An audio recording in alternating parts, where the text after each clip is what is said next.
sun in the stars tonight. So watch me bring the. Halo, perkenalkan nama saya Widya Dwi Pramesti dengan nomor NIM 2141110101186.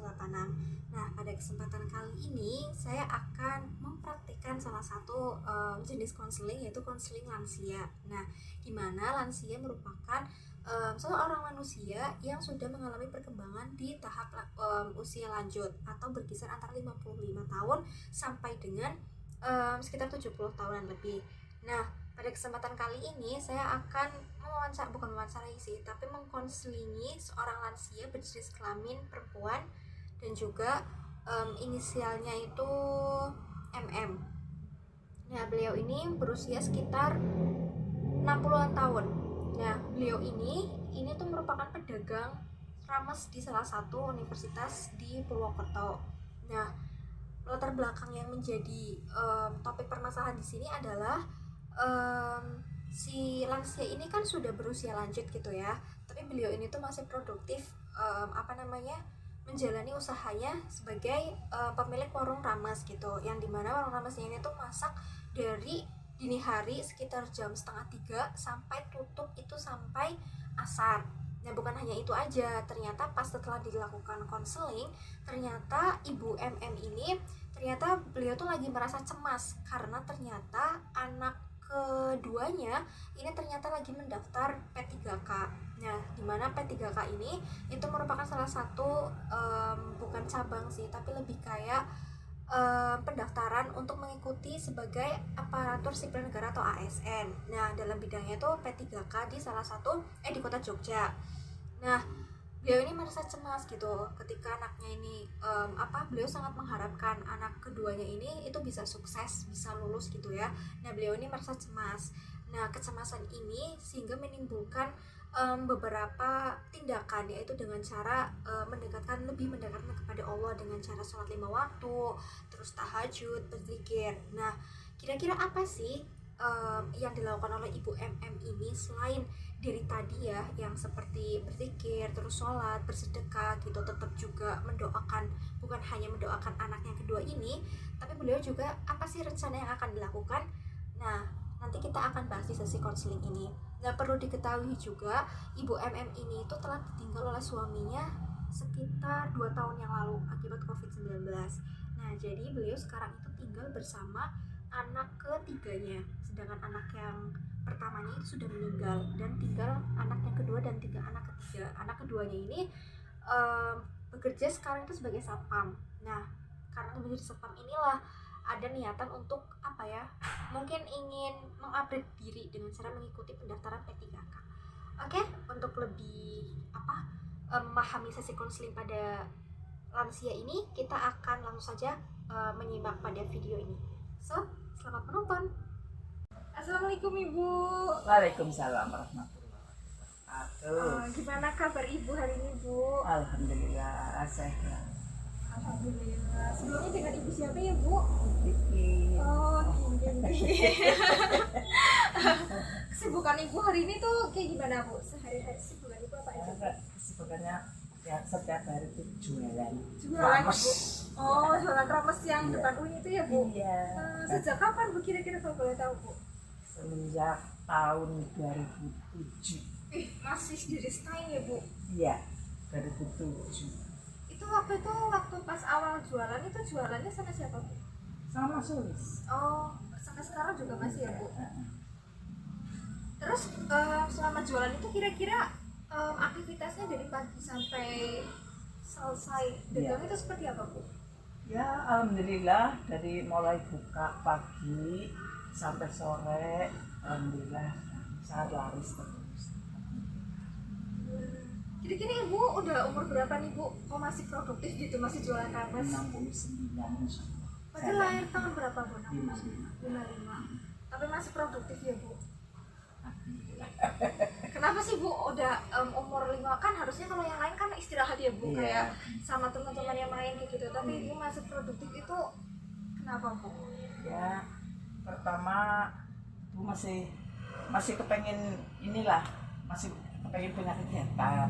Pertama, kedua kalinya ya mau bimbing anak-anak kayak biar bisa ngelanjutin. Oh berarti nanti rencananya tuh ada niatan buat lanjut diterusin Insya sama Allah.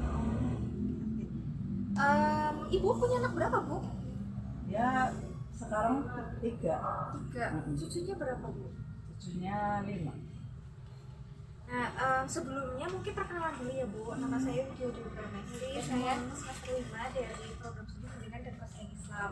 Nah, di sini tuh ada tugas untuk konseling lansia sebelumnya gitu. Nah, mungkin sebelumnya Bu pernah datang ke konseling atau ke psikolog mungkin Bu?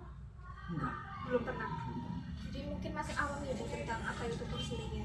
Jadi konseling itu sebenarnya itu upaya untuk membantu seseorang yang sedang merasakan kayak suatu permasalahan ataupun menghadapi sesuatu masalah gitu ya Bu. Nah itu nanti bisa diceritakan sama konselor seperti itu Bu, untuk pemecahan masalah. Sebenarnya nggak cuma pemecahan masalah sih, sekedar kayak cerita sharing juga itu sudah termasuk ke dalam konseling gitu. Mungkin sampai sini ada yang Ibu masih bingungkan mungkin Bu? Ya, alhamdulillah enggak sih. Mungkin juga nanti untuk sesi konselingnya akan didurasi akan didurasi selama 15 sampai 20 menit ke depan ya Bu. Jadi selama 15 sampai 20 menit ke depan itu Ibu nanti bisa menceritakan berbagai masalah-masalah Ibu seperti itu. Iya. Mungkin bisa Ibu ceritakan apa yang sedang Ibu rasakan saat ini Bu? Ya, itu saya yang sedang dipikirkan itu kan anak saya namanya Sulistiano. Kemarin ikut ujian D3. Alhamdulillah nilainya insya Allah masuk. Jadi lagi menunggu selanjutnya ujian kedua. Dan kita tetap berdoa dan berdoa tiap hari siang malam. Jadi punya keinginan tuh supaya anaknya ini bisa lolos P3 kan gitu ya Iya. Bu? Itu kira-kira kalau boleh tahu anaknya berapa Bu? Ya kedua. Oh, anak kedua. Kalau anak pertamanya sih Bu? Ya itu sih masih Oh. masih dulu sih sebenarnya yang gede-gede udah dulu meninggal, tapi sekarang tinggal masuk lulus sekarang. Berarti ini lagi punya keinginan supaya anaknya tuh bisa lulus P3 kan gitu ya Bu? Nah Ibu kan tadi pengen banget ya anaknya supaya bisa lulus P3 kan gitu ya Bu. Tadi juga nilainya juga udah memenuhi kayak gitu. Nah apa sih yang udah Ibu lakukan untuk mendukung anaknya itu supaya bisa lulus P3 kan? Ya paling gaya itu cuma doa tiap malam siang malam itu berdoa buat anaknya biar ya nggak cuma berdoa ya dikit pagi dikit petang, insya Allah saya lakukan buat demi anak lah.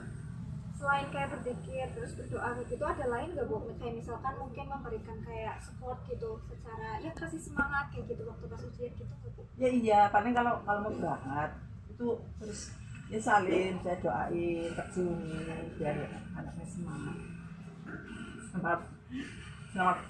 belajar lah. Iya, supaya lulus gitu ya Bu. Iya. Kalau boleh tahu itu ujiannya di mana Bu? Kemarin di Jogja. Oh di Jogja. Nanti tes 2-nya di mana Bu? Ya belum tahu. Oh belum tahu. Kan bulan depan lagi. Kalau boleh tahu pas tanggal berapa Bu dia ada ujian itu yang pas pertama kali? Kemarin Iya. pas berapa sih ya? Pas hari Minggu ya. Cuma baru beberapa hari ya. Lupa tanggalnya. Nah Ibu kan tadi bilang katanya selain berdoa juga kayak memberikan support gitu ya Bu. Nah apa sih hambatan-hambatan Ibu untuk dalam berdoa itu hambatannya ada nggak Bu? Ya ada. Setiap hari pasti ada hambatan. Soalnya itu kan kena jualan. Iya. Masaknya mulai malam. Iya sih dini hari ya Bu. Iya kalau nggak nyambi masak ini nyambi masak terus kan berdoa. Kalau nggak gitu ya nggak bisa nggak bisa berdoa intinya. Jadi bukan hambatannya ya banyak. Cuma saya lakukan terus lah setiap Sibuk hari. gitu ya Bu, Iya, kayak sibuk terus gimana pokoknya. pun caranya tuh berdoa tapi juga kayak harus tetap melakukan Tetap berbagai nyambi hal, lah, nyambi. nyambi. Itu kan masaknya dini hari ya Bu. Merasa Iya. capek nggak sih Bu ngantuk kayak gitu? Ya luar biasa. Tapi tetap Capeknya. dijalanin ya Bu. Iya. Kira-kira apa Bu yang buat Ibu tuh tetap kayak lanjutin kayak gitu? Semangat. Ya pertama kan ya gimana ya intinya itu jualan tapi bisa buat anu lah, bisa buat kehidupan lah. Oh. Jadi untuk apa sih tetap lanjutin? Iya, insya Allah tetap anu semangat dan semangat. Nah tadi kan udah apa banyak hambatan-hambatannya ya Bu, kayak Ibu banyak kegiatannya, terus juga apa aktivitasnya juga banyak gitu. Karena toko warung juga dibuka kan dari pagi sampai asar lah ya Bu kira-kira ya. Iya. Nah itu rencana Ibu selanjutnya itu gimana Bu supaya tetap keinginan Ibu untuk anaknya itu tetap apa lulus itu selain apa yang akan Ibu lakukan untuk bisa apa mendoakan anak itu seperti apa? Ya, satunya jalannya berdoa tiap hari, setiap malam, setiap habis sholat tahajud, terus pasti khusus doa buat anak. Konsisten gitu ya Bu. Iya. Intinya setiap tahajud sama maghrib mungkin ya Bu. Itu pasti saya Yang jelas itu anu habis maghrib, sholat tahajud. ada amalan-amalan khusus nggak Bu doa biar terwujud? Ya doa saya juga terwujud gitu. Ya, amal saya kira enggak, itu cuma anu doa lah paling. Kalau itu sebenarnya juga ya bahasa Jawa juga bisa kan, nggak apa-apa. Ya, oh nggak apa-apa ya, tapi Iya. kan maksudnya tetap sampai Iya. kayak gitu. Iya. Dibatasin waktu nggak sih Bu? Maksudnya kayak berdoa mungkin habis tahajud 15 menit gitu ya, dan makan gitu nggak sih Bu? Ya kayak gini ya, itu kan yang dimasak. Heeh. Nah, nanti kan kira-kira setengah jam itu nasinya udah ngebul, rebus air udah mendidih. Dan terus itu kan lihat jam, kalau misalnya udah jam 3 itu sudah mendidih, terus itu selesai. Jadi sampai gitu ya Dia Bu? sampai kalau nggak nyampe nggak bisa berdoa, kerjaan repot. Jualan kan lupa. Kalau habis maghrib ada kira-kira khusus nggak Bu?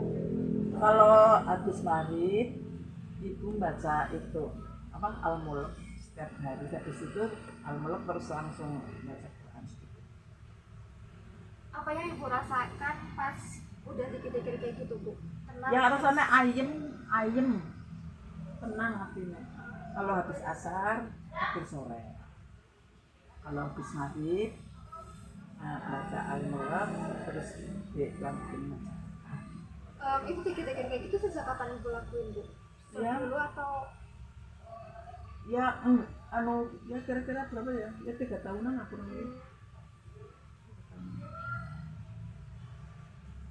ada perbedaan nggak sih Bu sebelum Ibu pikir yang ini nih yang kayak tahajud terus habis apa maghrib sama sebelum dulu itu tuh ada perubahan nggak Bu? Ya, insya Allah sih ada. Ya, itu ya, artinya merasa tenang, ya, merasa tenang. Ya. Jualan juga, ya, kayaknya laris, lancar. Ya, memang orang usaha kan harus Tetap diimbangi sama sama doa. ini rencana Ibu ke depan tuh lebih konsisten gitu ya Bu untuk mendoakan anaknya supaya lulus K3 gitu ya. Ya mungkin semoga dengan dikit-dikit Ibu itu anaknya bisa keterima di K3 gitu ya Bu, sesuai dengan keinginan dan juga harapan Ibu. Ibu juga diberikan kesehatan terus karena kan harusnya usia Ibu kan udah istirahat gitu ya, tapi masih sangat produktif gitu. Ya mungkin cukup sekian untuk sesi konseling hari ini. Mungkin Ibu ada pertanyaan? Jadi ya Bu, ya mohon maaf karena udah ganggu tadi Ibu di warung gitu ya, mungkin lagi jualan tapi ganggu Ibu kayak gitu. Mungkin Ibu ada kesan atau itu nggak Bu selama sebelum dan juga sudah adanya sesi konseling ini, apa yang Ibu rasakan? Ya, artinya biasa-biasa aja sih ya. Mungkin abis sesi konseling ini, oh iya berarti saya harus lebih konsisten gitu untuk berdoa gitu gitu Bu. Iya, harus lebih banyak. Kita itu nggak mendoakan anak satu toh. Semua itu kita doakan sama anak-anak, cucu semua. Jadi nggak cuman kayak satu anak apa Yang semuanya enggak gitu. semua. Tapi yang diutamakan banget yang Ini yang lahir P3K ini karena memang apa ya harapan dan keinginannya lebih kayak situ ya Bu. Iya. Ya mungkin cukup sekian sesi konseling ini ya Bu, karena durasi waktu juga sudah 15 sampai 20 menit. Mungkin ada kata-kata yang mungkin kurang yang berkenan di ibu mungkin saya mohon maaf untuk ada kata-kata yang kurang berkenan. Mungkin cukup sekian ya Bu. Mohon maaf. Tentunya saya mohon maaf beberapa berbeda. Waalaikumsalam. Cause I'm in the stars tonight. So watch me bring the fire, set the night light.